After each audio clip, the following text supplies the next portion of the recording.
Woo! What's going on out there, YouTube? This is SCL0320 representing JVS. So I'm back here again for what will be, I guess, the fourth video review that I've done for the Halloween special event. Even though right now technically it's November the 1st, I told y'all that I was going to do 5, so I wanted to make sure I lived up to that. This one was recommended by a couple other people. I can't remember the actual names, but I went and I looked at Evil Dead, but the new series on Starz. Not Evil Dead 1, not Evil Dead 2, not Army of Darkness, but Bruce Campbell does star in this. So very own Ash versus Evil Dead, episode 1, El Jefe. So this episode was actually so funny. And the funny thing is, I had the opportunity of being able to watch this show when I was at New York Comic Con. Unfortunately, at the time, I went and looked at Jessica Jones instead, which I'm actually going to give you all that footage sometime today. I'm going to be working on that hardcore all day today. But the last two movies last thing I'm going to review is going to be Halloween, the older version, 1978. But I want to definitely go and do a review for this episode because I actually thought it was really good. So what is it about this new show that makes things so different? So you got Ash. If anybody knows the first one, he had to end up basically killing off most of his friends and his girlfriend, and even like in the second one where he was still stuck in there fighting stuff with a whole group of other strangers. And then I think in Army of Darkness he got transported back to 1300 AD to fight this whole different army. It was a lot. But the thing about these movies that Sam Raimi does so well, he adds dread, gore, practical effects, but humor. And to have none other than Bruce Campbell himself back in the role of Ash, it was just hilarious because he even stated, he's like, this is 30 years later. Like, the first shot is him trying to use kind of like a, what is it called?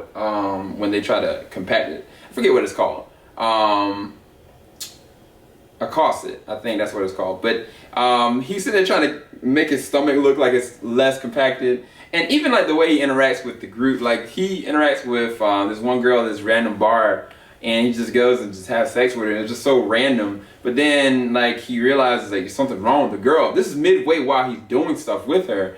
And then he proceeds to do it. Like there's something wrong with this dude. And basically she sends a message that like, we're coming for you, essentially. And then he has this random flashback, essentially, that he had like, I guess some kind of like connection with this girl smoking weed and gotten high.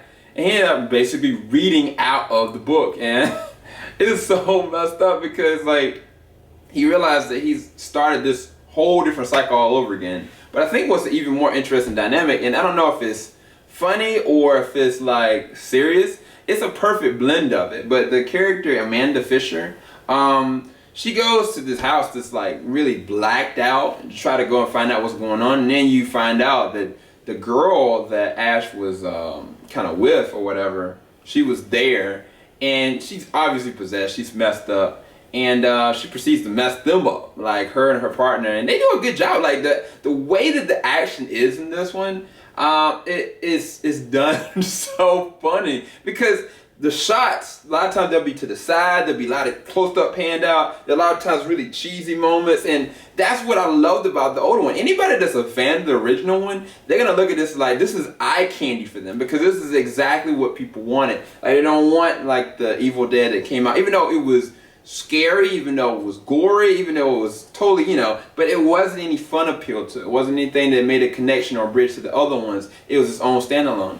And with these, like, even in the way that Amanda Fisher had to, basically kind of defend herself, like there's a point where the thing's head gets blown out and it's still chasing her, and like she's defending herself pretty well. And it's just like, it was an epic shot, the way that she finished the thing off. And that proceeds on to the rest of the thing. But with Ash, he's got a group of people called Pablo, and I think the other girl's name is Kelly. Pablo has this friend that he's not attracted to necessarily, or he hasn't made it move or anything like that.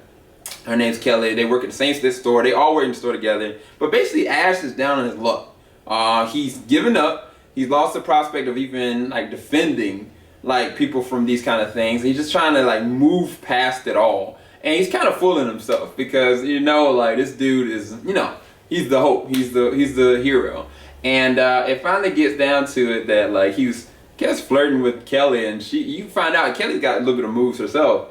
But when they go back all to his, not his room, but his trailer, that's when all hell breaks loose, and like the entity, it starts attacking like the trailer itself, and they were just like all defenseless, and basically Pablo's like, look, you need to put up or shut up, and he knows he doesn't have a choice. But even the shot when Pablo and Kelly were leaving from the mall, I thought that was excellently executed, because it added levels of like worry and dread, and it kind of had this movie feel to it, but then you know it's a TV show, but then it keeps all the notions of the original series, and I loved every second of it. Especially the final sequence with Ash finally getting the chainsaw. Like, it was just some serious stuff. It was really cool. If any of y'all are fans of it, or any of y'all fans of the Evil Dead or the Evil Dead series, you're gonna love this. I mean, especially Bruce Campbell, he's on par, and even he's got like the scars from like the original one. It's so funny to actually watch, but he plays it to a T. I mean, everybody's kind of like taking it seriously by not taking it seriously and having fun. And that's the thing, the driving of this show, that it's gonna be fun appeal, it's gonna be gory, it's gonna be, you know, heart-wrenching, because certain things are gonna happen to different people, but that's all about the Evil Dead franchise. So hopefully y'all enjoyed my review for it. I gave it a 10 out of 10, actually.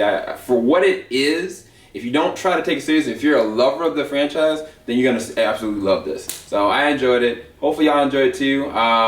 Definitely, I think next week on the Stars channel, the episode 2 is gonna be coming out. But El Jefe, it was A+ for me. All right, y'all. I'm about to go check out Halloween, and stay tuned.